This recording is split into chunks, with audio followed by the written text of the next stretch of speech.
चाषींको ପାଇଁ खुशी खबर। केंद्र मंत्रिमंडल बैठक में आज 5टी बड़ निष्पत्ति निया जायछि। एने केंद्र मंत्री अश्विनी वैष्णव गणमाध्यम को सूचना देइछथि। कृषक कल्याण को प्राथमिकता दे केंद्र सरकार खरीफ ऋतु पूर्व धान उपरे सहायक मूल्य वृद्धि करिसेंति। एने केंद्र सरकार तरफ 2,07,000 कोटी बजेट को मंजूरी मिली। यह कृषकों को स्वल्प सुध हार ऋण जोगाइबा को सरकार सुध सहायता योजना घोषणा करिसेंति। केवल धान नुहे केंद्र सरकार मांडिया क्विंटाल उपरे 596 टंका, हरड़ डाली क्विंटाल उपरे 450 टंका वृद्धि करिसेंति।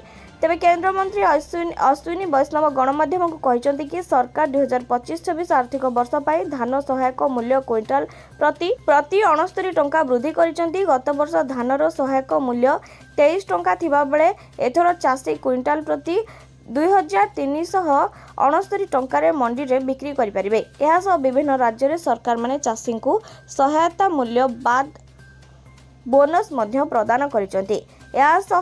राज्य सरकार को ऊपर निर्भर करिथाय। तेबे ओडिशा सरकार केंद्र सरकार को सहायक मूल्य बाद चाषी को गत वर्ष क्विंटाल प्रति 800 टंका बोनस प्रदान करथिले। चलित वर्ष सही बोनस जारी रहे। तेबे राज्य रे कृषक माने धान क्विंटाल 3,169 टंकार बिक्री करिवे।